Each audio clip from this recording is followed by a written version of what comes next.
One of my favorite videos that I have on this channel is me building a TBR cart for, I think, 2023. It was just really fun to choose books I wanted to read throughout the year, and it helped me out anytime I had to pick out a monthly TBR because I had a cart of books I knew I wanted to prioritize. So I thought we could build one for 2025. Amanda and I did already do a 25 books we want to read in 2025 video on the Loranda channel, but since there are two of us, we only chose 12 books each to go over and then shared our last book because it would have taken forever to go over 50 books. But we made that video at the very beginning of the year, and out of the 13 books that I went over in that video, I only have 7 of them left, which is not bad. These are the only ones I have yet to read that were on that list, so I'm definitely going to be adding these to the cart, and then we will add some more. We have Song of Solomon by Toni Morrison. I read my first book by this author this year and loved the writing, so cannot wait to read this one. I have The Return of Ellie Black by Amiko Jean. This is just a fun mystery thriller and a book of the month book. Blood Over Bright Haven by ML Wong. This is a fantasy that I have to read this year. It's the same author of Sword of Kaigen, and it's a standalone dark fantasy, which is perfect because I'm in the middle of too many series as is. Someone in the Attic by Andrea Mara, a horror book that I think I'll pick up in October. All My Rage by Sabaa Tahir. I cannot believe I haven't read this book yet. I know that I love her writing. I just need to start this. Children of Blood and Bone I've had forever and have not read it yet. I also found out there's like a poster in the back of this, so after I'm done reading it, I can hang it up in my room. And then lastly, The Teller of Small Fortunes by Julie Leong, another book of the month book, but this one sounds very whimsical and it's a fantasy story, so anytime I need something cozy, I will gravitate towards this one. Okay, so those are all of the ones that we already knew that I wanted to read this year.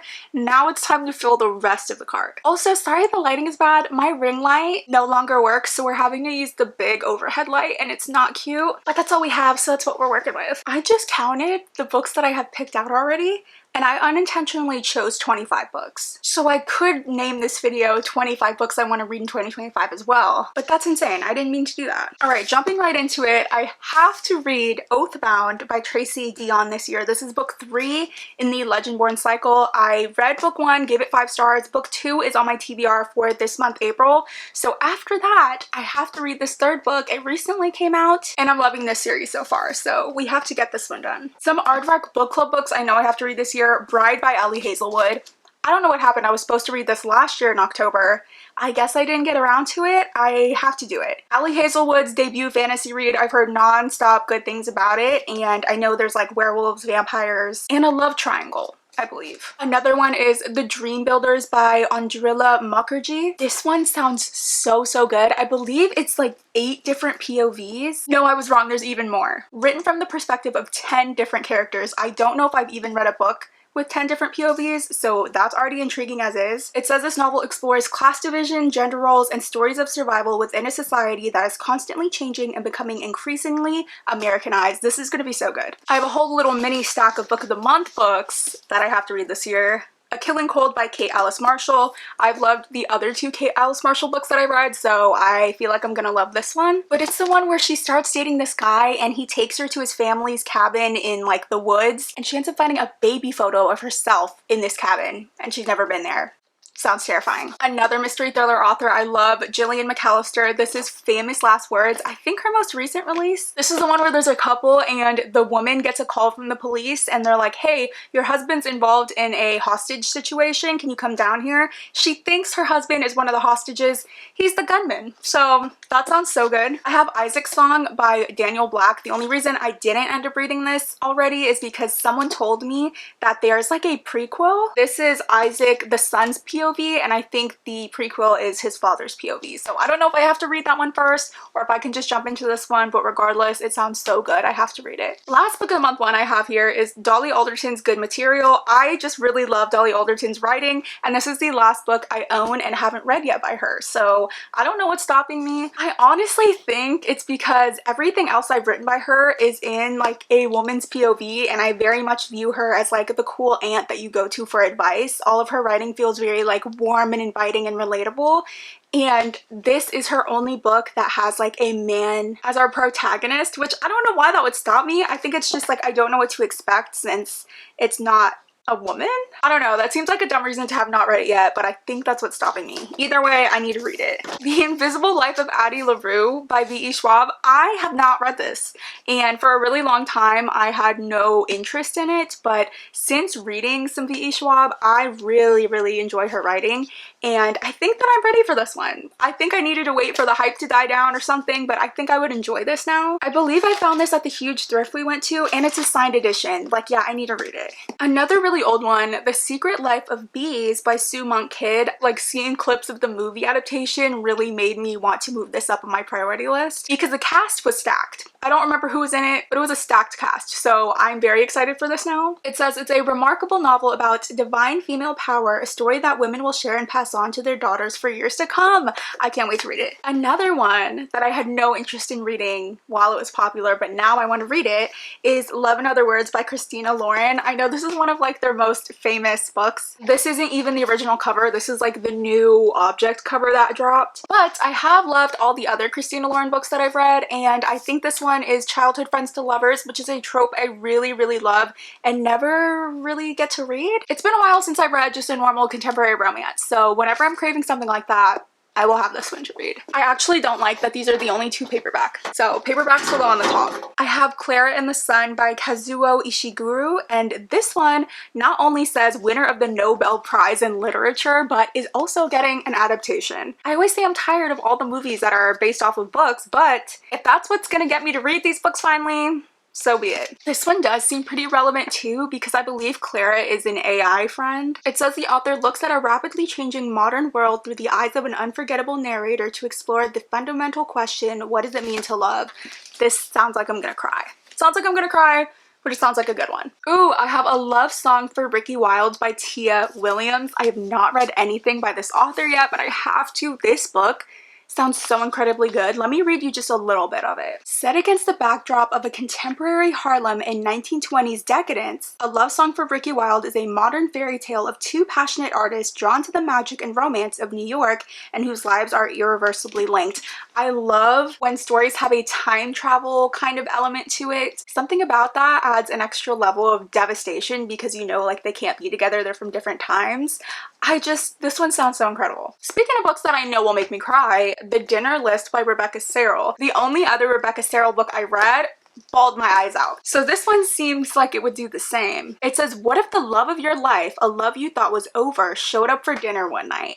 I don't know what I'd do, actually. The Dinner List grapples with the highs and lows of first love and the unexpected detours of the road to finding your own happily ever after. That sounds devastating. Moving right along, I have Where Sleeping Girls Lie by the same author who wrote Ace of Spades. It was an insane YA mystery thriller whirlwind of a book. I haven't read anything like that since, so the fact that this author has other books, I can't wait to read this. I wanted to see if there was a list of other books by this author, but instead we see this page and it's just a whole bunch of I'm sorry. I'm scared. I'm scared. Why are you sorry? What did you do? I only have a couple more left. One of them is Whiteout by the same 6 authors that wrote Blackout, which I read this February and I think gave like a perfect rating. It was so good. I'm not huge on short stories, but the fact that it's written in a way that all of these short stories kind of intersect and the characters overlap, I love that. So I know this is going to be a fun one for whenever it gets cold. Oh, a book I want to reread this year is Gothicana by Runex. I'm not a huge rereader, but I really want Amanda to read this book, and I don't think I remember enough of it, but I remember it being perfect for spooky season. It has all the gothic atmospheric vibes that you want, so this one will be fun to reread, and I know this author is coming out with like more books I think in this universe, so perfect timing. Animal by Lisa Taddeo I was supposed to read in January and I guess I just didn't get around to it. It definitely feels like a female rage type of book, so I do want to read it this year. It says female rage at its rawest and visceral exploration of the fallout from a male-dominated society. Taddeo illustrates one woman's exhilarating transformation from prey into predator. Yeah,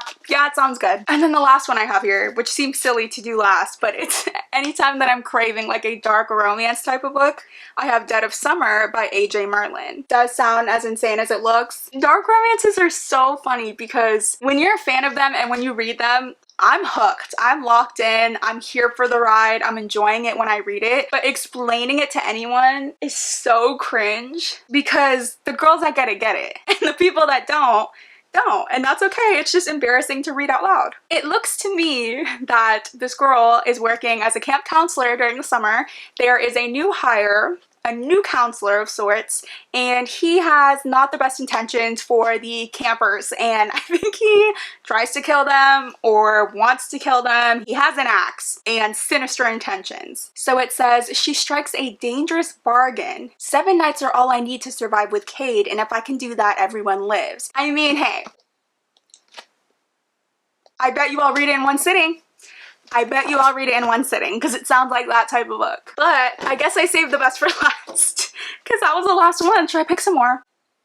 I don't want to bite off more than I can chew because I think when I did this video a couple years ago, I picked like 50 plus books and I of course didn't get through all of them. So the fact that we're only 4 months into the year, I think this is a solid amount, 25 books that I want to read in 2025. If I could at least read a couple of these every month, we'll be in good shape. It looks kind of crazy that the top isn't full, so maybe I'll move these ones up here. Perfect. She looks great. Okay, well, that's pretty much it for today's video. I just wanted to put together a little cart so now I know what books I'm trying to prioritize. It's much easier to see them this way than just thrown on my TBR shelf because you guys know I have so many books on that shelf. This was really fun to do though. I love looking through the books that I have and choosing ones that sound the best for right now. So let me know if you have a TBR list of sorts for 2025 or just books that you really want to read this year. If you haven't already, make sure to go watch that original Loranda video so you can see what books Amanda wants to read this year. But that's pretty much it for this video. So thank you guys so much for watching. Make sure to like and subscribe if you haven't already, and I will see you guys next time.